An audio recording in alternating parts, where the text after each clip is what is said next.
You know what? Glad he's not here. Yeah, it's so much quieter without me, isn't it? It's so much quieter. So peaceful. Won't last for too long though. This week we're going to talk about UFC Greenville, which went down on the weekend. Also Bellator London went down on the weekend. And also Bare Knuckle FC went down, where Artem Lobov got a controversial decision over Paulie Malignaggi. We'll talk about that and our thoughts on Bare Knuckle. Also, the MMA Hour is dead. We're going to chat about that. UFC Fight Night Greenville went down this weekend, and it saw the Korean Zombie get a huge win over Renato Moicano within a couple of seconds in the first round. Beautiful knockout, right hand. Huge win in the featherweight division for Chan Sung Jung. Now that it seems like Max Holloway isn't unbeatable after going up to lightweight and losing the fight. So what was your thoughts on the Korean Zombie's win over a really tough guy in Moicano? Really interesting. He was a big underdog as well. Was he a big underdog? Very big underdog. Moicano was the favourite. Moicano was about 4-11. Wow. And then Zombie was 7-4 roughly. So yeah, quite a big underdog, which surprised me a little bit, but it didn't at the same time. But he does seem to be making a bit of a charge now at the title again, Korean Zombie, which would be good to see. I'd like to see him go at it again. But yeah, he looked really good. The right hand was devastating. Really good. He looked very good. Yeah, beautiful slip counter. And the thing about the Korean Zombie, and like, I was kind of thinking about this when I was watching the fight, about how kind of title fights are given. Like sometimes I want it just to be, the best guy fighting the best guy, but then there's some guys where I'm like, yeah, he's done enough. Just give him a shot. It's a bit like Frankie now, isn't it? Yeah, it is a bit like Frankie, where it's like he's done enough. Let's give him a shot. Let's do it. Let's see what happens. And I think with the Korean Zombie, I know he lost to Yair Rodriguez not too long ago, but if he gets one more win, I would not be unhappy with him getting a title fight. And there was some circumstances that will tell you, and he was probably winning the fight, and then he gets crumpled with that elbow up the pipe. Elbow up the pipe, that sounds weird, up the pipe. But yeah, I thought it was a beautiful performance, and it seemed like there was a lot of Koreans in the crowd, because when he showed the reaction, it was like he was almost in his hometown, which I thought was nice. But yeah, he's the type of guy where I would love to see him get another shot. And I'd love to see him against Max Holloway. Imagine how fun that would be. Max Holloway against Zombie. Fight. You can just see the two of them going. You can just see it. It's like one of them ones come and stand. Absolutely. Absolutely. Tear up. Yeah, and Korean Zombie is good everywhere. He's good on the floor. He's a good striker. He's just a well-rounded guy.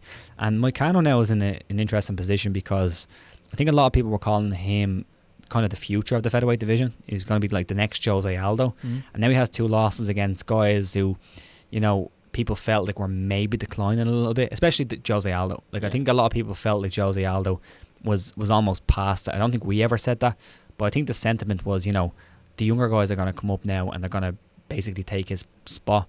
And Moicano couldn't do that. He lost by punches, and now he's losing by a devastating knockout. Although he didn't get finished, it was kind of ground and pound at the end, but he did get put out, and that was a big shot. So now he has 2 losses on the trot.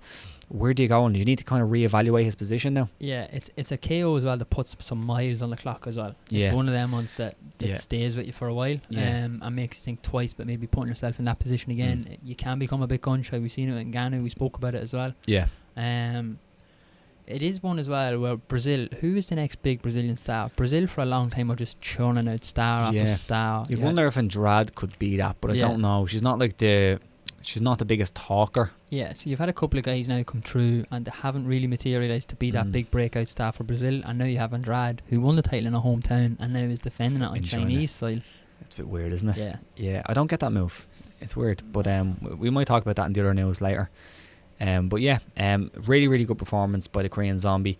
He's not going to get the next title fight. No. It's not going to happen. Who do you match him up against in the meantime? Yeah, who do you match him up against? Like Volkanovski. No, you couldn't do that. Volkanovski deserves the title. Did you hear what Volkanovski said as well? I don't think I put it into the news, but he basically came out and said that if anybody was going to get a title fight over him, he's glad it's Frankie because he's a good dude. Yeah, that's cool. Legend. I like that. Yeah, I like that a lot. He's a fan as well. He likes to see Frankie get a title shot. 100%. Yeah, so I'm going to see if I can pull up the UFC rankings here, because I kind of find it difficult to remember who's in this division. But yeah, I can't think of anybody who stands out right now. There's plenty of fun fights for him though. Like you match him up with anybody in that division, I think is going to be fun. So you have featherweight, okay. Zabit.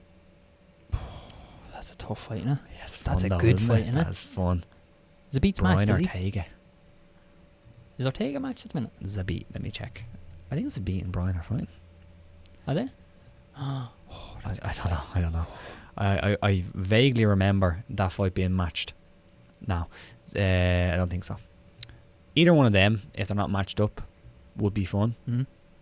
No, it was right. Brian Ortega versus Zabit Magomedsharipov set for UFC 240. Told you I was right. That's a good fight. So maybe the winner of that, number one contender, or the loser of that. I don't care. Either one of them would be fun. But I like it. Yeah, I love it. I love it. Let's do that. UFC. Now you're listening. The co-main event, I thought we saw leaps and bounds and strides from Randy Brown in the skill set. He fought Brian Barberena, who is a really tough guy to get out of there. And I thought Randy Brown put on easily head and shoulders above the best performance of his career. He looked excellent, looked really good. His striking looked on point, and he finished him with this beautiful, I think it was like a left hook to the body, dropped him, and a few little punches then. But really good performance by Randy Brown. Still young in his career, only 11-3, and he is only, what age is Randy Brown? I can't say it there, but he's still a young dude. So young in an MMA career anyway. Yeah. I think he's like 30. He's 29. So still a young guy. So I thought he put on a great performance. The whole main card for me wasn't great. The rest of the main card, I don't think we're going to go through too much of it. Violent Bob Ross got a win. Violent Bob Ross, that was even on the prelims. Was a big fan. I think so, yeah, it was on the prelims. On the main card, we had Andre Ewell getting the win. Funny though, when Randy Brown won and Michael Bisping came in to do the interview, done the interview, went great performance, and he goes, "Ladies and gentlemen, Andre Ewell." Come on, Mike. You're Come better on, than Mike. Come on, Mike. You just called the fight. Kevin Holland got a win. Controversial enough. Dan Ige got a win. But yeah, you thought Molly McCann looked good. Yeah, I actually watched the Molly McCann fight because Bellator wouldn't work for me. We're going to speak about that later. Oh, Jesus, don't start me on that. But yeah, she looked really good. Another big underdog. She was, I think, 11-5 or something like that. Big underdog. Queen of Violence she was fighting. Don't know her actual name. I know that's her nickname. Yeah. Ariane Lipski. Yeah, Lipski, because I'm a casual. Yeah. But Molly McCann put on, she looked really good. And we all know she loves a tear up. She put on a really good boxing performance. She stood in the outside. She stood at range, and she just did what she had to do. Yeah. And she said afterwards to Bisping in the interview, she was like, "It took everything I had not to just stand there for a tear up." Yeah. So yeah, she loves it. Yeah, she looked really good. Yeah, and again, Lipski, I think the UFC thought they had potentially a future contender, and I'm not gonna say she's not gonna be, because I've seen her in KSW and she looks really good. But 2 losses on the trot, 2 decisions, and she didn't look great in either one. I think especially the Calderwood fight, her first one, she looked pretty poor on the floor. So they're gonna have to reevaluate her. But yeah, to be honest, apart from actually Darren Wynn as well, Daniel Cormier's protege got a big win on the opener. Who fought? I think he's like 5'6" or 5'7", and he fought, I think, at light heavyweight in his last fight. I'm not sure what this was at. Excuse me. Yeah, it's mad. What did he fight? He fought at middleweight here. I think he might have fought at like light heavyweight in his last fight, and that was on the Oscar De La Hoya card. That's right, my eye. Jesus Christ. Yeah, you're not going to see me fighting a middleweight anytime soon. Yeah, no, he's just like the same height. He is wide. So he is DC Junior. Yeah, pretty much. Yeah, he's a big dude. But to be honest, that's all that really stood out to me. Crap card, to be honest. Yeah, it wasn't the best card in the world. But there was another card on. There was a couple of cards on. There was a couple of cards on. Bellator was on, but we're not going to talk about that just yet, because we're going to get to the other thing that wasn't technically MMA. And Sean's rolling his eyes a little bit, so I think this could be a fun discussion. Yeah. BKFC 6 went down. Artem Lobov wins a decision over Paulie Malignaggi in a decision that might be seen as controversial, but also in a decision that a lot of people didn't see coming. I think a lot of people just assumed that Paulie Malignaggi would have won this fight. So what's your thoughts on the fight first, and then we can talk about the grander scale of it. I struggle to score it. Not just this fight in general, just bare knuckle in general, because it's hard to see what actually lands. Is there a criteria for judging? I assume it's the same as boxing. Yeah. Except there's a lot more clinch work. Yeah. Although the ref did break it up in patches. Yeah. Look, Artem was the one. Artem was the aggressor. It is kind of one of them, as in what are you looking for? Artem was the aggressor. Malignaggi was probably slicker. It's one of them. It's a close fight. It can go either way. If you have in amateur boxing, Malignaggi gets the decision all day, because that's what they're looking for. Slick boxing. Slick boxing, yeah. But this isn't amateur boxing. Lobov was the one going forward all the time, trying to take the fight to Paulie. So no great complaints to me about the decision. Obviously Malignaggi took an L. Delighted from prick. Not a class act, no. No, I couldn't believe that. Yeah. The commentary team called him a class act, and like we've had him on here before, showing him spitting on stuff, and he's calling MMA fans idiots. And Yeah. he's far from a classy act, in my opinion. He's a whinge bag. He's a whinge bag. Whinge bag, I love what that. was it as well? Yeah, he said as well, Artem only landed one punch, and he's sitting there with 3 big gashes on his face. Yeah, must like landed in three places. Artem must have a whopper fist on him. Yeah, I'm the same. I don't really know how I scored it. I didn't necessarily try score it. I was just trying to watch the fight. I didn't mind the fight. I thought it was a little bit boring. It wasn't the best fight. Like when you compare it to Artem's last fight, which was insane. Like, say what you will about bare knuckle boxing, that was a fun fight. It was insane. And we will say what we will about bare knuckle boxing in a minute. We can talk about it. But yeah, I didn't really score it. I was fine with the decision. I can understand why Paulie thought he won. Yeah. But I was fine with it. Could we give Artem some credit as well? Yeah. He doesn't get the credit he deserves. No. Whatever you think about bare knuckle boxing, Artem showed up. He brought it to someone who's been at a far higher level than Artem ever has. Yeah. Artem is the living embodiment of someone who will turn up anytime, anywhere, anywhere. Yeah. So fair play to him. Yeah, fair play to him. I thought he fought a decent fight as well. Like, he was having trouble with the range of Paulie. Yeah. But I thought he done some good work when he got on the inside. But yeah, it was fine. But BKFC, are you on board? No, I'm not. Yeah, I'm so conflicted over this. We were talking about this beforehand, and like I will watch any form of combat. And so the example I gave to you earlier was I watched Jessica Andrade body slam, basically Spike. It was pretty much a Spike. Rose Namajunas, and I am totally fine with that. I actually thought it was fucking awesome, to be honest. And now I'm watching Bare Knuckle FC and I'm thinking this is too far for me. So why is it too far? I don't know. I can't put my finger on it. Yeah. I do find it uncomfortable to watch. And I understand the argument that it's better for trauma on the head and stuff. I just personally find it uncomfortable to watch. It's weird though, isn't it? Like, and I can see where you're coming from. That not the Paulie fight, the Jason Knife fight. Yeah. Was mad. It was mad. And if that happened in MMA, there'd just be a little bit less blood, I think. Yeah. But it'd be the same thing, probably more brain trauma. Yeah. Potentially.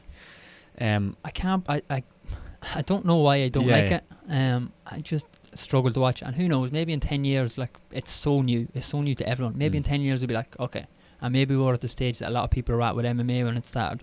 Yeah. Who knows? I don't want to criticise it too much. The only thing I will say is Chris Lieben shouldn't be fighting on the definitely shouldn't be fighting. That's not a great start. Yeah, I don't like that at all.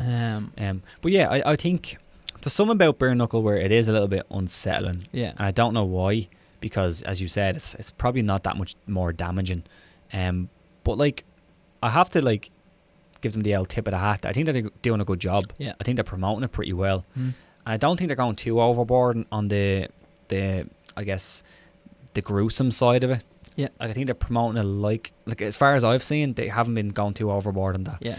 And I enjoyed the UFC in the early days when there was no gloves. I much more enjoy it now. Yeah.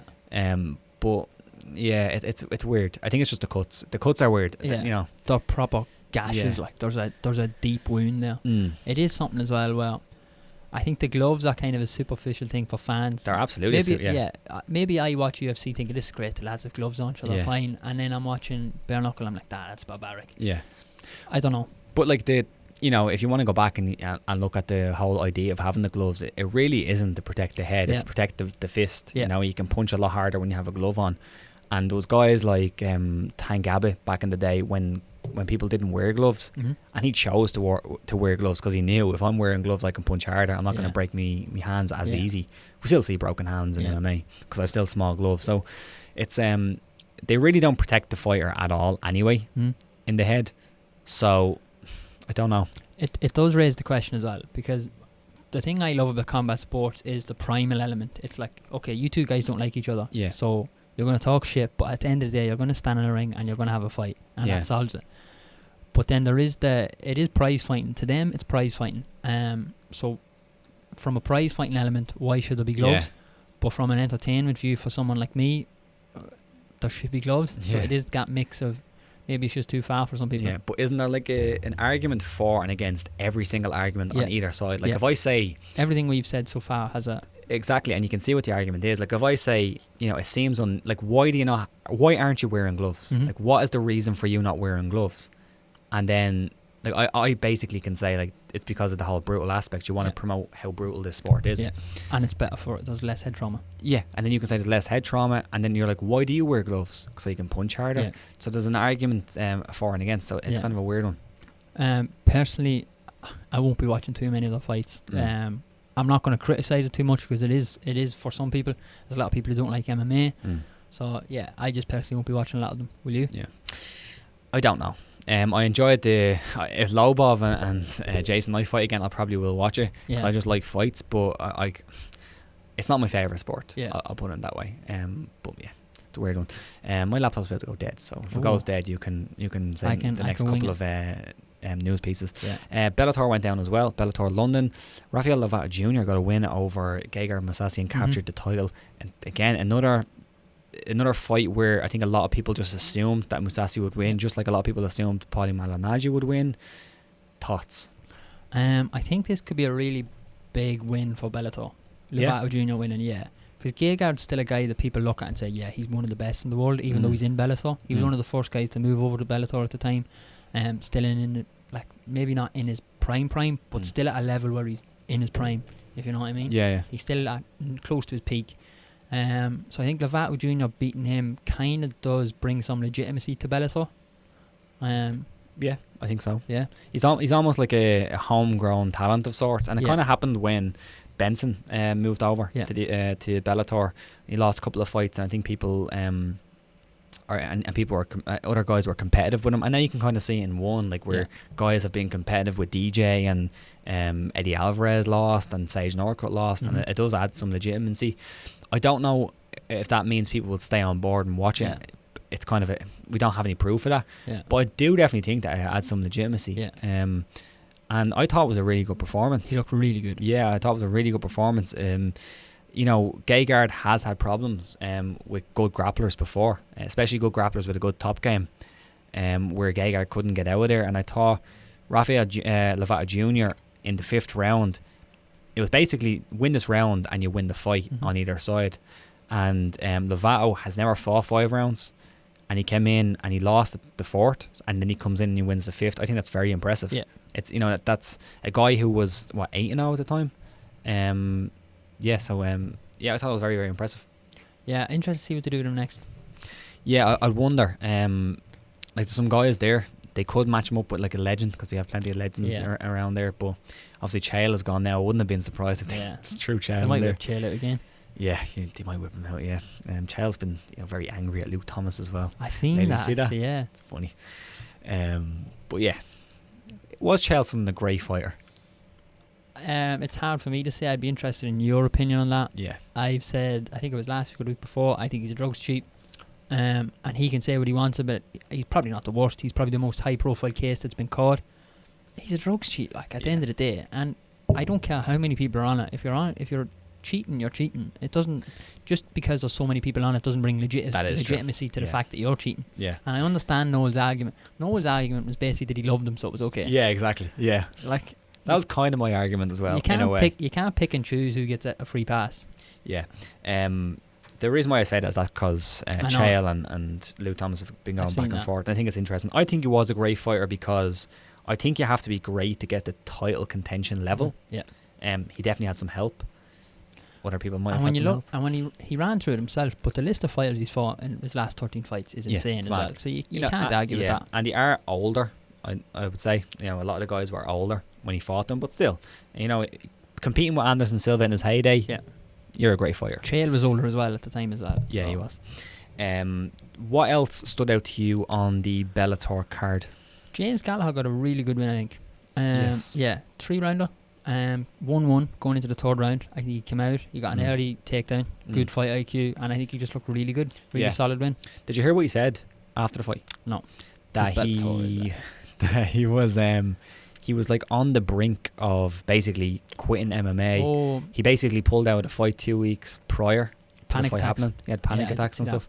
Yeah, that's weird, isn't it? Like, for such, not weird, but like for such a confident guy, to get into the position where, he's basically saying that I might just give this up. It's kind of, it does open your eyes, doesn't it, a little bit? It does. I I think we understand the stuff that fighters go through. We understand the camps and stuff, but I think a lot of people just expect fighters to turn up. Yeah. It's not as simple as that. Like, the lifestyle is tough. It's fucking tough. Yeah. You're going through a long camp. You're putting your body through it. We spoke to Ian Gary last week. He talked about how your body is in bits, and you're just getting to fight camp. You can't wait to get to fight. Yeah. So I'd imagine you do put yourself through those dark spots where you're like, do I really want to do this? Like, is it worth it? Yeah, and you'd wonder as well with James, because James is obviously a very outspoken guy. But like, he still is only 22, and I know a lot of people are saying, you know, well, he's so outspoken, he's very brash. Some would say he's very, very disrespectful, and it's hard to argue in some situations. It can be. Obviously, all the interactions I've had with James have been great. He's a really nice guy. Everyone says that. Luke Thomas says that. He is. He's a super nice guy, really, really nice guy. We had him on very early on in the old show. Obviously, Fight Talk stayed around for 2 hours, and it couldn't have been nicer. But I wonder now, the fact that he's this really, really outspoken guy, and he gets a lot of shit online. Like, he gets so much shit online, and a lot of people will say rightfully so for the way he goes on.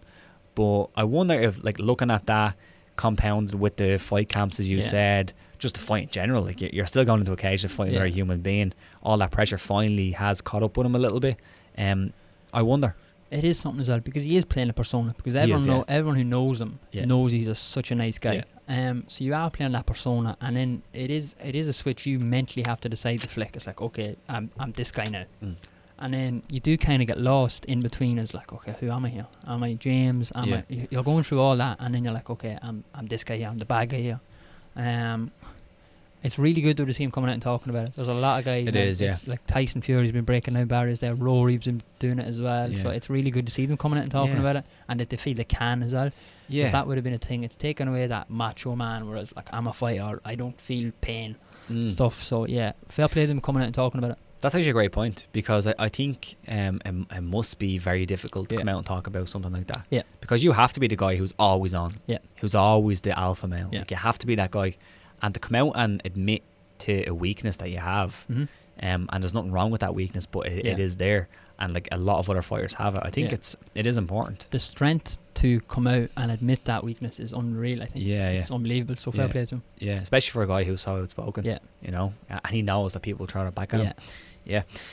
James Gallagher got a big win. Fabian Edwards, I thought, got a huge win. Were you able to watch the fight? I didn't see the fight itself, because Bellator fucking shambles. Their fucking app. It's fucking, what the hell, like, and their app, and then throwing it on 7 different channels. Like, it's great that you're on Sky Sports and all, but like, throw the whole event on Sky Sports or Channel 5, wherever. There was the fights on the app, but then there was a period between going on Sky Sports and the app where we just didn't see the fights. Yeah, it's like, the card is in London, and you can't promote a card in that territory. Like, why is there 2 TV deals?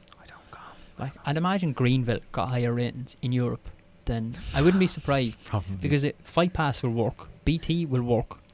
Like, there's no issues there. You just get pissed off about it. I knew there had to be a catch. When I seen they signed with Sky Sports and stuff, I was like, oh my god, Bellator are making moves. And then it was an absolute shit show. Like, 2 fights on Sky Sports, for fuck's sake. Yeah, I know. It's weird. And then did you see that they basically ran out of time, so they had to like put a fight on at the end? James Gallagher didn't get an in-cage interview. Like, you're asking to promote the upcoming Dublin card in September. Oh my god, lads, sort it out. Paul Daly got a dominant win as well. Just, you have something Bellator are a multi-million-dollar organisation, and I could run them better than that. That's shambolic stuff. Like that, but it just creates such negative ill will against Bellator, because it's like, like, we went to Bellator the last time they were in Dublin, and we had a great time. Like, the show, and we're going to go again. Yeah, it was fun. But I'm just not arsed going through the hassle of having to watch Bellator. It's like, is this going to work now? Like, what's the point? And Fabian Edwards, a really good prospect, couldn't watch him. Fabian Edwards, James Gallagher, two pretty big prospects. Pretty big, like, probably their best prospects. Franz Malambo, the app was in and out for a lot of people. Yeah. So. Yeah. By best prospects, I mean in Europe as well. Don't sorry, go on. Aaron Chalmers. Let's talk about Aaron Chalmers, okay? Because people are very split on this guy, and I understand why. Don't know why that rhymed, but what is your thoughts on the Aaron Chalmers project? I really like it. I really respect it as well, because he was earning a lot of money in Geordie Show, and so he's obviously really invested in this MMA career he wants to make. Yeah, and he's doing it the right way. He's not doing it the same way CM Punk did it, where he's actually fighting fucking legit guys. Yeah. And he is fighting legit guys, but he's playing his trade.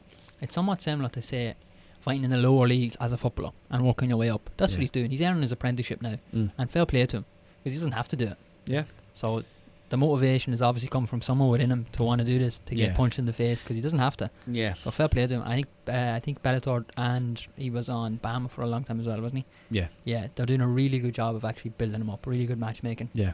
What do you think? I think it's fine. Like, I have no problem with it. Like, I can understand why people would say they're not into it, because essentially what you're doing is you're watching a low level pro building their career up and seeing where they're going to go with it. Yeah. And that's what it is. Like, that's what it is. So, like, if you're not interested in watching that, that's fine. Like, if you have no interest in Aaron Chalmers as a character, as a guy, fair enough. I don't really have that much interest. Like, just the fact that he's famous and that he's doing this and he was in this show, like, I don't really care about the show or anything like that. But I'm interested just to see the fact that, as you said, he's had so much on the outside that he doesn't really have to fight. Yeah. And, like, he hasn't been disrespectful to the sport. He hasn't been disrespectful to his opponents. Like, he doesn't come in and he's like this, like, oh, I'm the best fighter in the world. And he's not been marketed as such either. He hasn't. No. Yeah, he's going in there and he's fighting guys who are pretty much at his level. Yeah. And, like, when I see like, people coming out and saying, oh, look, Aaron Chalmers is fighting this bum and fighting this can. No offense to Aaron Chalmers, but that's who he should be fighting at this time, because we don't know how good he is. We've seen he has hold in his game.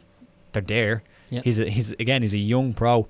You don't put him in there against a legitimate fighter, or not a legitimate fighter, because the guys he has fought are fighters. They have, like, some of them have winning records, some of them have losing records, but at least they have fights. But you don't put him in there against, the weight class wise doesn't really matter, but like a Reese McKee or someone like that who has an extensive background at amateur level and a really good championship potential career. That's just not where you put him at this point. That's poor matchmaking. And the thing is, as well, if you did that, right, you'd have people saying, well, okay, why are you matching him up against that? So you're stuck in the middle of someone. But I think they're doing it the right way. It's similar to the way they do it in boxing, and they're right to do it, because he is a guy who can sell a lot of tickets, and he is a guy you can build. We have seen holes in his game, but we've also seen a lot of improvements every time he gets in the cage. Like, he got the sub this weekend. Yeah. No one expected that. No one expected that. I would say that Fred Freeman, when he was in that triangle, he should have just postured up. He would have been out straight away, you know what I mean? But what can you say? But yeah, like, I'm fine with it. Like, when he gets to about seven wins, like, he's 4-1 now. If he gets like 7-8 wins, then we can start talking about putting him in there against that's when decent you start guys. matching him up against guys who are going to bring him rounds. Exactly. Like, it is what it is. Like, if you're not interested in him, that's fine. But, like, don't be saying he's fighting these bums. That's who he should be fighting. He should be fighting guys who aren't the best fighters in the world. It is what it is. It is what it is. Charlie Ward got a win on the card as well. Franz Malambo got a submission win, which I couldn't see, but I seen the video of it. John Redmond lost the decision, which some people were saying was quite close. So yeah, watch that one either. Well done, Bellator. Fucking shit show. Well done, Bellator. Sean O'Malley was in the news as well. Was in the news. Still is in the news. We don't know what's going to happen with it, but essentially what happened was the John Jones situation happened. He had Osterine in the system from his last failed test, which got him pulled from a car, got him suspended. Now it's shown up again in trace amounts. Picograms. Picograms, yeah. And they're assuming that it's the same thing. So that's where we're at. He got pulled from the card from Nevada, which is like next month. And we're basically waiting to see what's happening, but we assume it's the same thing. So, like, it's basically the same situation as John Jones. So, like, what's your thoughts on this? Like, what's your thoughts on this whole trace amount thing that's basically pulling guys from cards and yeah. I'm not a science guy. I can't talk as in how long these picograms are going to last in the system, how long they could potentially last in the system. I don't think scientists can either. They're basically saying they could be here forever. Like. Yeah, the UFC have put themselves in a situation now where they moved the John Jones card. I understand from a business perspective why they moved it, but now they're in a position where obviously Sean O'Malley's not as big a star as John Jones, but now his career has been affected by something that should be allowed to fight. Yeah. But if John Jones is allowed to fight, why can't Sean O'Malley fight? Like, I don't know. I think it was poor decision making in the long run to move the John Jones card. Yeah, I think so too. Like, they will say like they saved an event, which is fair enough, but like, it's very weird because they should have really sorted this out with Nevada in a way, because essentially it's the same thing. Yeah, like, and he's done his time. Yeah, exactly. So he was suspended. The same thing is popping up, and he has to be pulled because they they need to look into it. Yeah. But that maybe there's something slightly different in this situation. We don't know. But the reason why the John Jones fight went ahead is because they basically moved the event, or they moved it to a different state who would sanction him, because they knew it was the same issue. But it's really, really weird, and it's unfortunate because Sean O'Malley is a really good prospect. He's a good guy coming up, and I want to see him fight. And if it is the case that it is the same stuff, it's very unfortunate. How long then does he have to go until this is out of his system? I don't know. And does that mean anytime it shows up when he's fighting in Nevada, they have to look into it again? Yeah. So you just not book him in Nevada again? Maybe. California? Maybe, but then do you get a problem then with different states as well? I don't know. I think this is a shit show, to be honest. It is. It's one that needs to be sorted. This is the problem you get in America as well, where all the different commissions have different rules. Yeah. So... And it's a weird one as well, because have we gone too far with how far we're testing down on these trace levels and stuff? To be honest, if it's a trace level, is it going to give you any benefit anyway? I know you have to test for it. It's just a fucking shit show. The thing is as well, the people who are seriously doping are so far ahead of USADA, they're just never getting caught. They're not getting caught for years. Exactly. So if you're getting caught for these trace amounts, I would generally think you're not looking to get caught. Yeah. I don't know. You're not. Yeah. I don't know. I think it's one of them. It's a shit situation for Sean O'Malley. Yeah. But unless he is full on doping, we just don't know. Yeah. Then it's different. Yeah. But yeah. Henry Cejudo called out Lomachenko. Yeah. I said you sent this to me on the rundown, and I was like, oh, these boxing and MMA call-outs, crossover call-outs need to stop. And then I was thinking, I was like, Lomachenko's a guy I'd really like to see. I know, yeah. So I am kind of conflicted. They do need to stop, but I would quite like to see Lomachenko in MMA. But would you like to see him fight a MMA champion? No, absolutely not. I'd like to see him fight the guys that Aaron Chalmers is fighting. Yeah. That's the thing. Or maybe not quite that low, because he is a boxing champion, but you know, it's quite low. Yeah. It's weird though, isn't it? It's like you can't really match him up with absolute scrubs in MMA, because he's just going to box the head off them. It's just going to happen. But then you can't match him up with champions, because... Especially a champion wrestler. Yeah, because the champion's always going to win. Yeah. It's MMA. But yeah, they do have to stop. But I'm not against guys coming from different sports and fighting. It's just you need to find where that level is, and it shouldn't be against the best guy in the world. No, don't want to see Cejudo and Lomachenko. No. I'm not surprised Cejudo's calling out the king of cringe. Yeah. Not surprised. He's hilarious. Did you see Lomachenko's response? He did respond to it. Did he? Yeah, he just posted a gif of one of his past opponents. I don't know who it was, but basically getting up from being knocked out. Oh, okay. It's this is what the end result would be. He has done some sparring with TJ Dillashaw obviously as well. He has, yeah. I imagine Dillashaw done alright considering he was on the EPO. Yeah, I know. The cardio was fucking perfect in that fight anyway. But Lomachenko is next level. I'd actually be so fun. I'd be so interested to see him in MMA. I think he'd... It's all that dancing. I think he would do quite well. Yeah. Up to a level. So we have some news, Sean. We have some news. We have some Luke Thomas news. We thought this might be coming. Yeah, we thought this might be coming. Luke Thomas announces that the MMA Hour and the MMA B have finished. That was the last episode of the MMA Hour ever. And the MMA Beat just come by. Yeah. Do you know what? They're all gone.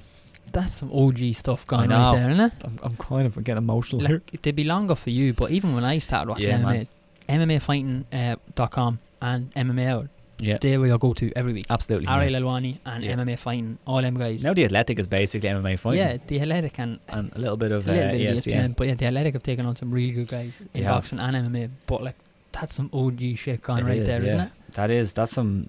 Yeah, that's kind of shit, because MMA Fighting was my go-to place. It's always been my favourite site. I assume that's the site gone. I don't know, but I'd imagine so. Unless they're just going to turn into Bloody Elbow, where they do these kind of pay-per-click things for guys. But I assume that means that Luke Thomas has gone from MMA Fighting. I assume. I'd love to see him at the Athletic. We both signed up. Yeah. So I'd be quite happy to see him. That'd be fun. But the Athletic, Luke Thomas has very much made a niche for himself to be a video guy or a radio guy, because he always says he's not a journalist. Exactly, yeah. So I to be honest, I can't really remember the last article I read from Luke Thomas. So I don't know what his like writing is like. Like you look at someone like Chuck Mindenhall or Sean Al-Shadi, who are both now at The Athletic, and they're fucking phenomenal writers. Like he could be a guy though. The Athletic are doing a podcast. I haven't actually tried them. He could be the guy. I don't know if that happens. Yeah, and he's very good at video as well. I did see that that they were gonna try. Luke Thomas was basically hinting that he was gonna stick with his channel on YouTube, and that could have been like his primary job. Which now he has a young child, so maybe that's what he's gonna do. But and we do know he spoke about it as well on his YouTube channel. The length he was, the miles he was putting in every day to do his job. Yeah, with between SiriusXM, MMA fighting, and in his YouTube channel. Yeah, exactly. So there's a lot of hours, especially with the newborn child. Yeah, and I also remember that he said like a good portion of his income was from his YouTube channel. And this was this was like last year when I said that, when I seen that. So yeah, we don't have too much information on this now. That just broke. This is Monday right now. It's Monday at like 7:30, close to 7:30. That's fucking Irish shit news, time. You know that? It is. Yeah. But we knew it was coming. So we started this, and we were like, you know, there's going to be an announcement on the MMA Hour. It's going to be Luke Thomas is leaving or something. What are they going to do with the MMA Hour, the MMA Beat? They're gone. Yeah, they're gone. Hello, darkness, my old friend. Yeah. Any other business from the week? I have one. Do you have one? Go ahead. Brendan Loughnane. Oh, yes. Talk to me. Where do I start? Like, do a PT Carroll. Okay, so his fight. My brain is so frazzled thinking about this. Yeah. Starting with his fight, he looked fucking phenomenal, right? Yeah. He looked fucking phenomenal. He put in a 30-27 performance. He put on a clinic. That third round, he was phenomenal. Yeah. I thought his fight IQ was brilliant. I thought he had his nose broken. He battled some adversity. I thought he showed everything you'd want from a UFC fighter. I think Dana White took a fucking notion that he wasn't going to give him a contract, and he said, nah, fuck you. You put a takedown in the last 10 seconds, you're not getting a contract. Yeah. What do you, like, I said this to you beforehand, if he goes and swings for the fences in those last 10 seconds and gets knocked out, everyone's calling him an idiot. Yeah. And Dana's calling him an idiot then. 100%, yeah. Yeah. So, like, I don't know what more you have to do to get a UFC contract. And then Dana said as well, this guy will be in the UFC. Why not now? Like, what does he have to prove? What does he have to do? Like? Yeah, what does he have to prove? Like, it's like Dana White sometimes prefers recklessness over skills, and I think a lot of the times he prefers that, which is a shame, because like if you are going to be a recruiter of sorts for the UFC, and I know Dana White isn't necessarily that guy, they have the matchmakers usually will probably take that role, but if you're going to be one of these recruiters for the promotion, and you see a guy who can fight smart, who put on a great performance, it was clearly the best fighter on that card. And it was the best fight on the card. It was the best, yeah. The two of those guys could arguably be in the UFC. The other guy has, like, I think he had 2 titles in 2 different organisations on the regional things. I don't know if it was LFA or something, but 2 good regional titles he had, and he was a tough guy. And Brendan Loughnane put on a really good performance. I don't think we're all going to say, you know, this is like the best fighter in the world. No. But this is a guy who clearly can compete in the UFC. We've seen that. Now, we've seen how good he is. We know how good he is. He has a following. Yeah. You could see his following was there. He was getting called from Tyson Fury, Marcus Rashford, Jesse Lingard, who both play for Man United. Yeah. He's had a lot of support in England, so he's going to sell some tickets when you come to Europe. Yeah. It just seemed like a dumb move. Yeah. I think we've seen why Dana's not a matchmaker, but not a talent picker, because in his head, the UFC is this entertaining business where you get the most entertaining fights on the planet, and you have guys coming and swinging for the fences. And while that can be the case, it's not the case. I think he just said, fuck you, I'm not giving you a contract. It seemed like that to me. Dana, you're a shithouse. Fucking give Loughnane a contract. He deserves it. It's bizarre. What really I thought was funny was like, he was like, it was a great fight and great performance, tough guys, and then he goes, but then if you do a takedown, don't fight like that. You're not going to get a contract if you fight like that. Well, it's like 99% of the fight was what you wanted, apparently. It was that 1%. It's mixed martial arts. It wasn't. It wasn't a boxing match. Yeah. Plus Dana White, I don't know if you've seen it. It's an old quote. Basically, there was an old promotion called Elite XC. Okay. Elite XC. That's where Kimbo Slice fought. I think you remember who Kimbo Slice was. I do. He fought there, and there was a controversy that the promoters were telling his opponents to not go for takedowns, because basically Kimbo wasn't a wrestler, was he? Yeah, Kimbo was a terrible grappler. So basically stand with him, which is, you know, pretty frowned upon. You don't do that. It seems like it's almost fight fixing. You're getting close to that territory. Dana White went on a rant and basically said, if you don't like grappling, you don't like takedowns, you don't like the sport, fuck off, that's fucking illegal, blah, blah, blah, blah, blah, blah. And now he's coming out and saying, if you go for takedowns at the end of fights, you're not getting a contract in the UFC. And the thing is that with the Contender Series, it's fair enough if Dana wants to come out at the start and say, you're not getting a contract if you go to a decision. Yeah. Come out at the start and say that. You can't give a guy the opportunity to show his skills and then not give him a contract because he showcased his skills. I'd way prefer somebody to go to the Contender Series, have a good decision win and get signed, because then you know what they're made of. At the very least, you can see what they can do. If you go in, you get a knockout win the first round, we don't really know, and we've seen that with plenty of guys. We didn't know what they were like, and now we do. And we've seen that heavyweight got a contract as well. Like, wasn't a great fight, was it? That shows the depth of the heavyweight division that he's getting signed. So Loughnane should have got a contract is the moral of the story. Yes. I have a couple more before we move on. MMA will be legal in France from the 1st of January 2020. So MMA wasn't legal in France. I think I might have said illegal. Basically, they tweeted out. Yeah, so it's going to be legal. So that's interesting. Tom Duquesnoy recently retired, which is a shame because I'm sure he would have loved to fight in France. Maybe he'll come back. They might bring Ngannou back there. Bring Ngannou back there. But yeah, that's a good one. That's a big country that was illegal for a long time. You know, France is a very difficult place to sort out. It's a fucking nightmare. But yeah, it's legal. Yeah, good deal. Good to hear. One other thing. Let me get up on my phone here because my yoke isn't working. Johnny Walker. Don't know if you've seen this. Okay. So Johnny Walker, I think, is on a good run in the light heavyweight division, but he says he's ready now for John Jones. He'll give him a proper fight. Do you agree? No. No. I totally expect him to fully believe that, and he should believe that. Yeah. But as a promoter, Dana has to say he's not ready. Because he is a guy who you can build and who may well give John Jones a fight in 3-4 fights time, but you can't throw him in there right now. It'd be insanity. I agree. You're potentially destroying a good career.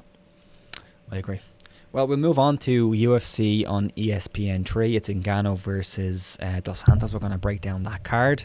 But first, 2 seconds silence for the MMA hour and the MMA B.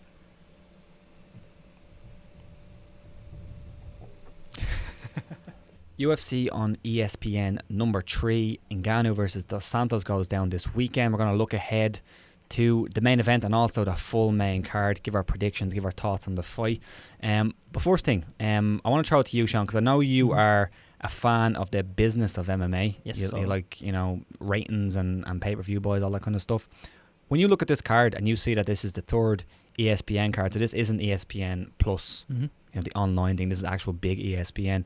What's your thoughts on this card as a whole? Do you think that them throwing this kind of, very consequential main event in here is enough, or do you think that they should probably stack these a little bit more for ESPN? I think it's an interesting card to put on ESPN. I think there's been better cards on ESPN Plus. There's not been much hype behind a lot of the last ESPN cards, really. Yeah, hasn't really been. I think it does make a lot of sense putting the heavyweights on ESPN, especially when it is, as you say, such a consequential fight for the heavyweight division. The thing is as well, though, you do have a lot of names on that card. We were looking through it beforehand. You've Benavidez there, you've Damian Maia. So there is some names there. The flyweight one's an interesting one. Obviously, you've Benavidez there, so that's quite consequential, I suppose, as well. Yeah. I mean, we spoke at length about the flyweight, so who knows what's going to happen there. But it is a good fight. It is quite consequential. I'm struggling with that word for the division. I don't know if it's a good enough card for, compared to some of the boxing cards that have been on recently on ESPN. Although UFC are the ones driving the numbers on ESPN, which is interesting because the boxing cards, Fury's card last week was on ESPN. It was on ESPN Plus, actually. Yeah. Crap card.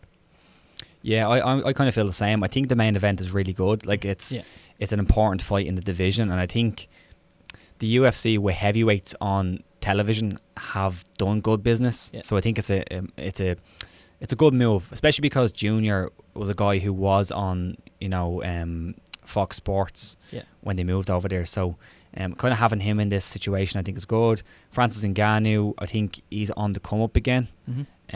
For I think the last couple of fights, he's looked really good. But the Derek Lewis fight and the Stipe Miocic fight, Stipe one, I think he didn't look great in it, but it's Stipe Miocic, fair enough. He was thrown in too quick though. Yeah, he was. Big time. Of course, the Derek Lewis one was an absolute stinker. It was terrible. But now 2 knockout wins and 1 over Cain Velasquez. I think, one more win gets him back in the title picture. So I think it's an interesting fight in that sense. And as well, Junior dos Santos, for the longest time, we didn't know if he was going to compete for the title ever again because Cain was so dominant, and Cain was so dominant in particular against him. But now Cain is gone, and there's a clear path back to the title. So it is an interesting fight. I do like the fight. I won't give you pictures yet. We can talk about how we feel it's going to go. But what's your thoughts on the main event itself? I think it's a really good fight. I think we saw Francis Ngannou get a little bit gun shy after his first loss because he was thrown in like big time at the deep end. He shouldn't have been anywhere near Stipe when he was. Yeah. We've seen him get over his gun shyness a bit. He beat Curtis Blades, wasn't it? Beat him. Who did he beat in his last fight? He beat Derek Lewis, and it was he lost to Derek Lewis, beat Curtis Blades, and then beat Cain Velasquez in his last one, which was a big one. Yeah, so he's got 2 wins. We've seen him get over the gun shyness a little bit, the yips in golf. Junior got a really good win over Tai Tuivasa. That was a really good win for him. That was in Australia as well. Over a young guy, yeah. Yeah, so I think it's a really good fight. I think the winner probably gets the next heavy shot at DC. I think so too. Unless something weird happens, and or fucking Brock Lesnar comes back. Yeah, well, maybe if Stipe beats DC, Francis probably isn't getting it. Yeah. And they probably do a rematch then. Yeah. A rubber match. Yeah. Which would make sense. Stylistically, it's interesting because, I feel like Francis Ngannou showed in those 2 early knockout wins because he came in and he finished those 2 fights in 45 seconds and 26 seconds, which is excellent. Especially for him because he looked gun shy earlier on. So in the Derek Lewis fight, it looked like he didn't really want to throw punches. So the fact that he's getting early finishes, he's getting comfortable early in fights, that's a good thing for Francis Ngannou. But also we haven't really seen him go a stretch again. Yeah. So I think Junior dos Santos is the perfect opponent to bring him far into, maybe go 5 rounds. Yeah. And I think Junior dos Santos is the better technical boxer as well. I think he's the better striker. But I just think Francis Ngannou has the bigger punches. He's the more dynamic guy. Yeah. So that's kind of where I'm struggling with this one. Yeah, Francis has that X factor with that power. Yeah. I think a heavyweight, everyone can knock everybody out. Yeah. But Francis has just this unusual power. It's scary. It's a bit freakish. Like if you look at Deontay in boxing, you're looking at him, you're like, where is he getting that power? Or how is it so different to everyone else? But I think the longer this fight goes, the better for Junior. Absolutely. There's a lot of questions over what happens when Francis goes out round 1. So yeah, I'd probably be leaning towards Junior in this one for me. Yeah, and I'm trying to look back now at Junior's losses. He has 1 loss, as far as I remember, in the first round, and that was against Stipe Miocic again. Fair enough. Stipe. But apart from that, he hasn't really lost by TKO or KO early. The only other one which was close enough was the second round against Alistair Overeem. So I think he's quite a smart fighter. I think he is really a really smart fighter. So I'm gonna go with Junior. I think it's a hard fight to pick, but I'm gonna go with Junior to be able to withstand Ngannou's early onslaught and drag it late and maybe get a late finish like third or fourth. I'm not confident about it. I'd say Ngannou's probably a favourite, but especially because Junior's older as well, so I don't know how much he can take in terms of damage anymore. But I'm gonna go with probably the outsider. I'm gonna go with Junior to win. Yeah, so Ngannou is quite a big favourite. He's 4-11 and Junior's 15-8, which I think is a decent bet. Yeah, me too. Haven't had the greatest record lately now with my picks, so pick Francis, please. Junior could be PayPaling me money come the end of the weekend.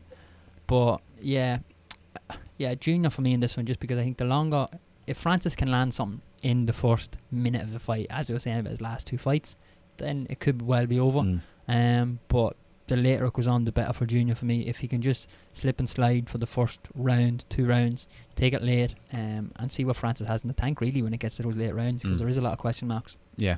I'd be interested to see if Junior uses any grappling in this as well, because he does have that in his back pocket. Doesn't use it a whole lot because generally he's fighting guys who probably have a bit better grappling, but we've seen Ngannou has a lot of work to do, so be interesting. It's a good fight though. Good fight. In the co-main event, we have UCA Formiga against Joseph Benavidez. Again, a really important fight in a division, we think, because we're not really sure the status of this division. But Dana White did say very, very recently that the flyweights were saved by Henry Cejudo's win at bantamweight, which is a bit weird, but fair enough. So for the time being, this is probably a number 1 contenders fight at flyweight.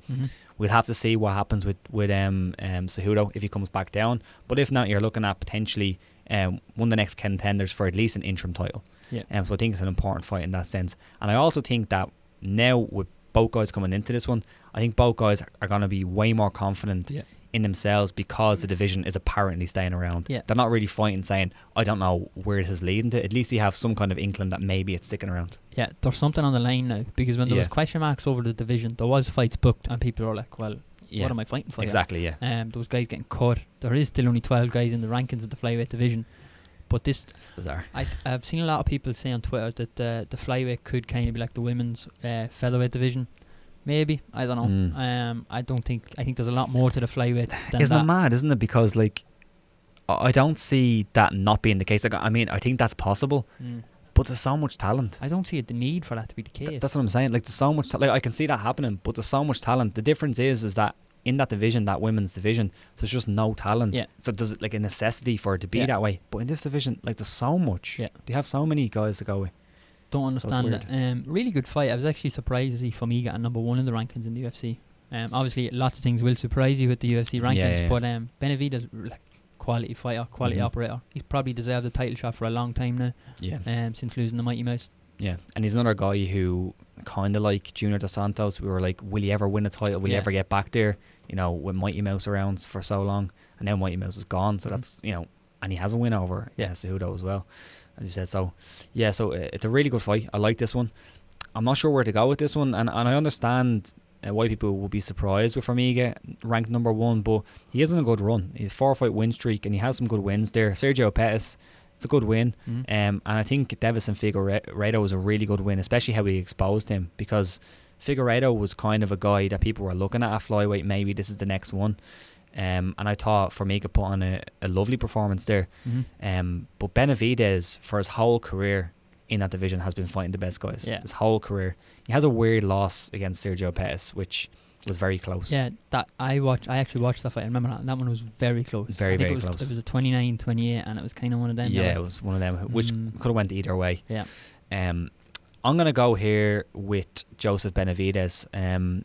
I think he's a more well-rounded guy. I think his takedown defense is good. I think against Dustin Ortiz, he showed in the scrambles, because Dustin Ortiz is amazing in scrambles. How he sometimes out-scrambled him and at least got out of bad positions. I think he can do the same against Formiga. Formiga's striking has got a lot better over the years, like a lot better. But I think it's going to stay on the feet, and Benavidez is going to be able to do enough. I'm not sure where Benavidez is training now. I'm not too sure. Alpha Team, Alpha Male, but that could be a problem. But yeah, I'm going to go with Joseph Benavidez. But again, it's a bit of a pick 'em here, I think. Yeah, I think this fight is priced accordingly as well. So Benavidez is 1-2, small underdog, and then Formiga is 6-4. Wow. So yeah, again a pick 'em. I'm probably leaning towards Benavidez. I'd love to see him and Cejudo again. He has got the win over. There's a storyline there, especially it's a really good storyline for the flyweight if Benavidez fights Cejudo for the flyweight title. So that's a fight I would like to see. So I'm going to go with Benavidez. Very interesting that Tapology, 78% are going for Benavidez and 22% are going for Formiga. Probably you know, the more popular guy. Yeah, I think that's quite similar to as in a lot of guys like me looking at it and saying, "Oh, Formiga's number 1 there." I think that's kind of what you have there. Yeah. I think the fight is priced correctly, pretty much correctly. I think so too. Me too. I think that 78% is a bit lopsided. Yeah, me too. The next fight is Damian Maia returning against Anthony Rocco Martin. I don't know, is that his nickname or is that his middle name? I don't know. It's weird. Surely a nickname. Anthony has to be Rocco. It sounds like a nickname one of the lads. Rocco Siegfried. So Damian Maia returns. He was on a bad run there for a while. 3-fight losing streak, but against Tyron Woodley, Colby Covington, Kamaru Usman. You're talking about all champions there. Yeah. Colby Covington. Colby. Well, three top contenders. Three top contenders at the very least. Yeah, 2 champions and a top contender / interim champion at some point. Potentially still interim champion. But then he got a win against Lyman Good, which I thought he looked really good in. Funny, good. But then he's coming here against Anthony Rocco Martin, who is on a bit of a streak. Doesn't really have a signature win yet, but he has some good wins over Sergio Moraes, Jake Matthews and Ryan LaFleur. What's your thoughts coming in this one? Do you think Damian Maia can take it? I think it's similar to any Damian Maia fight. If it goes to the ground, there's a good chance it's over. His striking isn't the best, but it's good enough to sort of stand there long enough that you can get it to the ground. Yeah, he's never like in a huge danger. No. Like, I mean, like, people have finished him, but like, he's never a huge danger up there. Yeah. It's not like he doesn't know what he's doing. Yeah, it's not like he's Dylan Dennis. But yeah, it's good enough for him to stand there long enough and get it to the ground. As you say, Rocco's on a good streak, but he doesn't have a signature win. So is this Rocco's breakout party? Honestly, I haven't seen enough of him to say. I don't know. I'm struggling to pick on this one. Yeah. At what stage? What's Damian Maia's motivation? He's not getting a title shot now. Yeah, that's a big one. He's lost to Tyron, ex-champ. He's lost to Colby, ex-interim champ, and he's lost to the current champ. So he's in a similar position to Darren Till. He's not getting a shot anytime soon. Yeah, and older as well. Yeah. And I think he's been there. Obviously he wasn't a champion, but he had plenty of shots. Yeah, it's a weird one. Like, I like Damian Maia here because I just think he's the better fighter. And I think Martin has had problems on the floor before. Mm-hmm. We've seen him being submitted, and if he hits the floor with Maia, it's just a different level. Yeah. But then again, what's Maia's motivation here? We don't know. But then again, Maia has always been a martial artist. It's not like, I don't think he only fights for the title. And I know that was a big goal for him, that he wanted it to win the title. But at the end of the day, I always felt like he was a martial artist as well. Yeah. So I don't think he's fighting just for money. Mm-hmm. I think he's putting his heart into it. I think he's training probably the way he's been training his whole career. I don't see him having like a lack of motivation just because he potentially is too far away from the title to get back there. So I'm going to go with Damian Maia. I'm going to say Damian Maia by sub. I haven't been too impressed with Anthony Martin. So yeah, I'm going to go Damian Maia by sub. I'm leaning towards Maia as well. Again, I think this is priced probably correctly. 1-2 Maia, 6-4 Rocco. So yeah, I'll take Maia just because I don't know enough about Rocco to actually make a confident pick on him. And I think it's similar matchmaking that we've seen in the past, as in if Rocco gets a win, it's a signature win, and he can move on to bigger and better things. It would be a big win for him. But yeah, I'll take Maia. Next on the card is Vince Pichel against Roosevelt Roberts.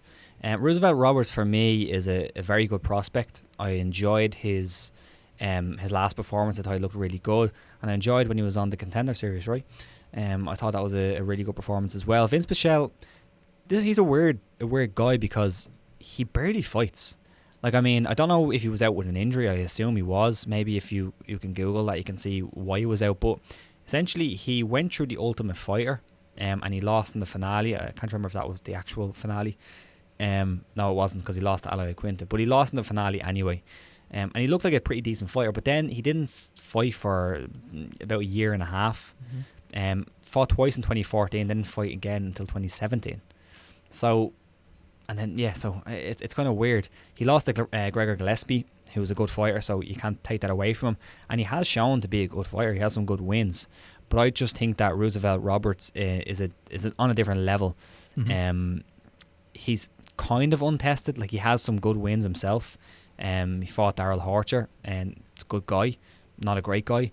Vince Pichel, I think, has fought the way bigger competition, especially like Gregor Gillespie. He's insane. And Kabalov back in the day.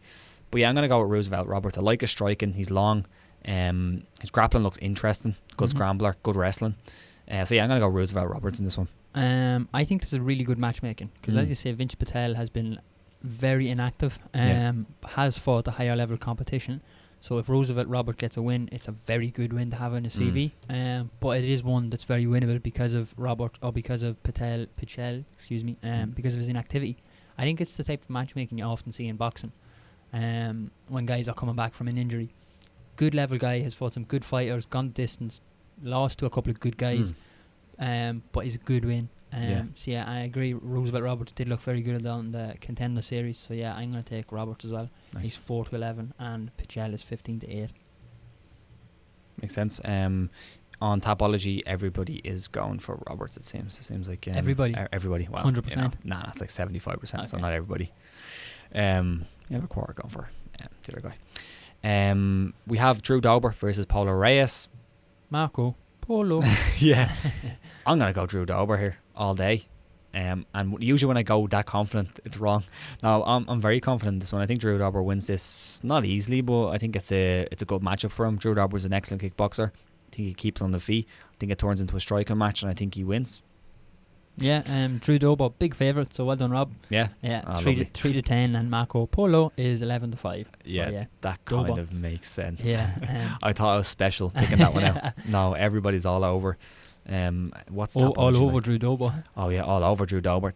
89% Drew Dober on Tapology. Probably the biggest favourite on the card. Probably. He is the biggest favourite on the card, actually. Yeah, that makes sense. So, yeah. The opener for the main card is Paul Craig against Alonzo Menifee. Paul Craig has a habit of calling Lord Jesus and getting a Hail Mary at the end of fights. How do you see this one going? Do you think Paul Craig can pull out another one out of the bag? I don't know. How many can you keep pulling out of the bag? You know, Paul Craig seems to have Jesus on speed dial. Yeah, I know. But he's 11-5, so I don't know. It's worth a punt, I think. Yeah, potentially. Menafield, I haven't seen a whole lot of him. So it's kind of a difficult pick, and I don't usually like making picks when I haven't seen a whole lot of guys. But I've seen him on the Contender Series. He fought a guy called Deshaun Boatwright, which is just a phenomenal name. And he has one win in the UFC, and they're all finishes. He's a striker. Paul Craig struggles with striker sometimes, and this guy gets people out there early. Okay. I think Paul Craig could be in a bit of trouble here early on. Again, if it goes long, who knows? Paul Craig can snap those submissions. He does. He has Jesus on his side. It's weird.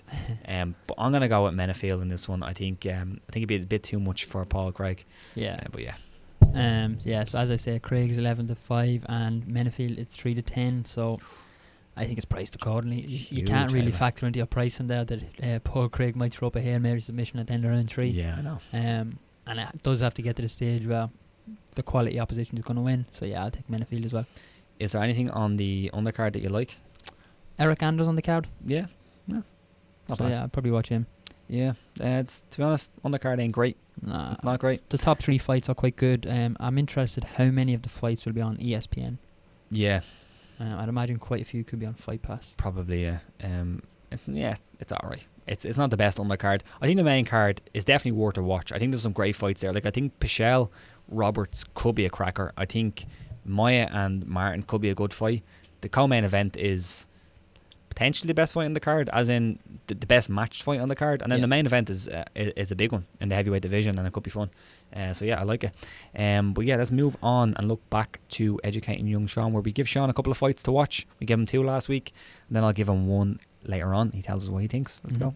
So Sean, last week when Noel was here, we gave you 2 fights to watch, as we usually do, and we're going to start with the one that I gave you. We're going to start with Fedor versus Kevin Randleman, and this was at Pride Critical Countdown 2004. Beautiful name. What is your thoughts on this fight? So I logged into Fight Pass to watch this fight, and do you know how long this fight is on Fight Pass? I thought I actually made a mistake and clicked on the wrong fight. No. Do you know how long the video footage on Fight Pass of this fight is? 2 minutes and 55 seconds. Is that what it is? Yeah, I thought it was brilliant. I thought it was an ad. Spoiler alert, Jesus. I thought it was an ad, and it's like, well, can I skip this ad? Like, what's going on here? And I watched that, and it's mental. They usually show the build up, though, don't they? Not with Pride Not with so Pride. much. Yeah, they show a little bit, but the walkout's an hour longer than the fight. Yeah. The slam that Randleman gets on is mental, and they show a slow-mo of it, and I don't know how Fedor doesn't get knocked out. Yeah, because his head proper crumples up, and it's mad. Pretty much gets spiked. Yeah, gets spiked. It's mental. Like, and then what? I don't know, because I didn't actually rewatch this because I watched it recently, but it must be about like 30 seconds after he Kimuras him. Yeah, he just Kimuras him. Yeah. Just gets his arm. Fedor's so big. He just pulls his arm out, and just you can see it gonna snap soon, and it gets stopped. But Pride is crazy because even then the ref just pulls Fedor over and just goes. Yeah. But that's it. Like. Yeah, that's it. And then you get all the confetti and stuff shooting up. Yeah. It's meant. Pride is always fun. It's such a like. I was actually thinking about this the other day. Like, can you really say they're the same sport when they had such different rules? Like, for example. Like we just talk about Pride in the UFC at the time being MMA, which is fair enough, and you kind of have it in different sports like tennis, where like you can play on certain terrain and it does change the game quite a bit, but fundamentally it's the same game. But like when you can kick people when they're on the floor, and then in another sport you can't, and then in one sport or rule set you can elbow while you can elbow and others you can't. like it does change it a lot. And Randleman, we spoke about this a number of podcasts ago. Randleman was wearing boxing shoes. Yeah. And Fedor had nothing on his feet. Yeah. So it's kind of like a little subset here. Yeah. Say MMA is here, and then you have like Pride here. Yeah. And then you have It's very different. yeah. Very, very different. And you even have the guys on the ring, because the ropes are like metal, and so you have literally guys spread around the ring just pushing their feet away from the ropes. I always wondered though why they picked the ring. Like I always found that a cage is way better for MMA. I guess, it's probably more from the Japanese tradition with Shuto and all that. But like Muay Thai and stuff. Yeah, like I don't know why they chose the ring. Like clearly the cage is better because half the time they're trying to push the guys back in. It makes no sense, because even if their feet are just on the ropes, you'll have some geezer on the outside just pushing his feet back in. I do love it though. Yeah, it's fun. It's crazy. Yeah. Noel gave you a fight. He did. And yeah, he did give you a fight. It was a pretty famous fight as well, just like Fedor. And I think these two fights have a similar kind of thing to them. They both have two big moments. The first one was Fedor and Kevin Randleman. The big moment that everyone remembers is that big slam. Yeah. This one is a different thing. Yeah. It was probably a more fancy thing. Yeah. It was Henderson versus Pettis at WEC 53. Yeah. What was the thing, and what do you think of the fight? I knew what it was last week, because it pops up on everyone's Twitter now and again. It's like it's on every highlight reel as well. But I think what I always forget as well is Benson didn't get knocked out from it. No, he didn't get finished. Everyone thinks he did. Yeah, it's mental. He gets back up, and it's crazy. It was a really good fight up to that as well. How good was Benson Henderson? He was class. How good is Benson Henderson? I was looking through his record, not his record, but the fights that were available on Fight Pass before he went to Bellator. He's fought everyone, hasn't he? Fought Cowboy 3 times. He fought Pettis a couple of times. The problem with Benson Henderson was that when he got to the UFC, he had a lot of close decisions, and I think people soured on him for some reason. Okay. Well, not for some reason, for that reason. Yeah. That there was a lot of close decisions, and people thought it went the other way. For the most part, I thought he won most of those, but I think that's why people kind of soured on him, and probably why the UFC let him go, I would say. But yeah, like incredibly underrated. He's so good, yeah. Cracker of a fight, and the Showtime kick is insane. You can see Pettis' creativity with his striking the whole way through the fight. Even in that 4th and 5th round, he was doing the alley shuffle and stuff like that, and he was throwing little feints here and there. He was ducking and diving. It was a really fun fight. The Showtime kick is insane. I like the mind, to have the mindset or the mind to be that calm in there, to think, I'm going to bounce off the cage and kick him here. Like to be that calm in that chaos is insane. Yeah, from Pettis. Yeah, it was a crazy fight. I actually stayed up to watch that, and I fell asleep before that fight. Did you wake up in time? No, I didn't. I remember falling asleep during the Dominic Cruz and Scott Jorgensen fight, and I missed it. And then I seen it the next day. I was like, oh my god, what did I miss? But there was no Twitter back in the day where you could get it straight away. No, this was back in the day. So out of 2 fights, we'll start with the first one. What do we do? Championship rounds? Yeah. How many championship rounds out of 5? I'm going to give Fedor a 4. Because of the level of crazy it was. Yeah. Big moment. The slam, and then 30 seconds later he gets a Kimura. Kimuras are pretty rare. They are. You don't see them that often. You see them attempted a lot, big man move. You don't see them happen that often, or I haven't. And then Pettis fight gets a 5. That was a great fight. Amazing. It wasn't so much blood and stuff, but a really good technical fight, really good watch, lots of creative striking, really good. And a big moment. Yeah. Very big moment. So Noel isn't here this week, so I'm just going to give you a fight. And this one's a little bit different. I'm not going to tell you why. It's a fun fight, but it's a little bit different, and we'll hopefully get your thoughts on it next week. But the fight is Leonard Garcia versus Nam Phan. That's Nam, Nam, Phan. Nam Phan. But yeah, it's a really good fight, but it's also one that's very debated in the MMA world, I think. And I'd be interested to hear what you say. Where did that one take place? Because we've had Leonard Garcia before, haven't we? Yes, that was in the UFC. So that was UFC. That was the Ultimate Fighter 12 finale. So yeah, check that one out. We spoke about it last week as well. I have a list of all the fights, so I'm going to send that to you after we finish recording here, and then that will be attached in the description for anyone who wants it. So yeah, so check them out below, and go back to our other episodes, because we talked about a lot of fights. And if you are new to MMA like Sean, well, Sean's relatively new, not really new, but relatively new, there's plenty of fights to watch. There's so many good fights, and I think you probably give a few 5 out of 5s. Yeah, I have the list of fights. I have to go back and actually listen and update the scores and stuff. But I will do that. It's a Google Doc, so I can update it. Sweet. Well, let's move on to where we end the show. It's Sean's Weird News. So this week, Rob, Aaron Chalmers was fighting in Bellator. I watched. We spoke a little bit about him. So this guy, Mitchell Payne, had a little accumulator on the fights. I think it was around £1.50 or something he had on it. But obviously he had backed Aaron Chalmers to win by KO. Aaron Chalmers got the sub. And as you can see in the tweet, cannot believe Aaron Chalmers has just PayPal'd me this because he submitted the guy. Absolute hero. So I'm going to click on the bet now. Yeah, so this is what he had. Charlie Ward. Yep. Francinus. Gallagher. Chalmers by KO. All the other ones are outright as well. Yeah, so where did he Manhoff and Lovato. Yeah, so strange that he went, just with the one for TKO. And Aaron Chalmers paid him out. Yeah. Fair play to him. Fair play to him, yeah. Yeah. Like, well, it's not a huge amount of money, but like... 68 to 1 roughly, yeah. so probably about £100 or something. Yeah. £110. It's nice. It's nice, yeah. So any fighter that has cost me money in the past, if you want to get in touch, my email address will be in the description below. I'll DM you later. Yeah. There's plenty of these bastards. Chris Lieben, next up, was also on the card at Bare Knuckle FC. Carlos Conda tweeted a picture of him after the fight. Fucking grim, innit? That is grim. It's like a horror movie. We were speaking about it off air as well. I actually didn't know this. Chris Lieben can't get sanctioned to fight in Bellator, was it? Yeah, so he went. He got signed to Bellator, and there was a lot of people saying, "Oh Jesus, Chris Lieben, he had to retire for a reason."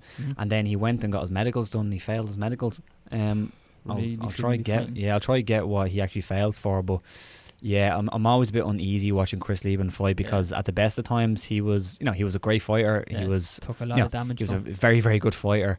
Entertainment wise, he had some skills for sure, but he took a lot of damage. Yeah, he was the type of fighter who got himself in fights to put a lot of miles on the clock. Yes, yeah. There's a lot of miles on that face and that body and that brain. And Jesus, there's some more for you. The only thing we can say is bare knuckle is arguably better on your head trauma wise because of the bare knuckle. It's true. But it's superficially not the best, as you can see. Yeah. Like, there's definitely some lasting scars. It's not quite Jason Knight, Artem Lobov. No. But it's heading that direction. Yeah, it's vicious. So, next up, can't remember what this one is. We'll see in a minute. Anthony Johnson. His reflexes, insane. Look at this. The first time I watched this, I had to watch it again. I was like, when does his arm even move? Yeah. Did they remove a few frames? Wow. That's insane, isn't it? Yeah. And that's him at like probably about 300 pounds now. Yeah. That's him. Jack Johnson. Yeah, what's he on? Yeah. Oh, he's on everything. It's mad because like those reflexes are insane. He looks like a completely different human being now that he's put all this weight on. Even in his face looks so bloated or something. He fought at 170 pounds, yeah. Well, he made 170 pounds for, 30 seconds. I could watch that all day, you know that? Yeah. I don't know what it is. His reflexes are... Next level. You can't see it. No, you can't see where the arm actually comes in. So, it's crazy. Is he involved? Is he like... What's his involvement in bare knuckle? I don't know. I think they just had him in... He must know some of the guys from one or something. Probably. But there was talk of him being signed up to the NFL. I'd imagine the stuff you have to take... Yeah, I'd imagine the stuff that you have to take... domestic abuse. Love it over there. I'd imagine the stuff you have to take to get reflexes that quick will prohibit you from taking part in NFL. So, James Edwards. I've had him on before. Yeah. So, I don't know if any of our listeners watch Love Island. I do. Don't hate me for it. It's chewing gum for the eyes. It's how it's been described to me. But that's a great analogy. Bellator... I don't watch it, by the way. One of the an ex-Bellator boss was talking about it. And he was talking about one of the girls on it. So he said, Love Island's Maura Higgins is playing the game for TV, says ex-boss, Bellator Europe president David Green. I just thought it was insane that the Bellator boss, David Green, is commenting on Love Island. Yeah.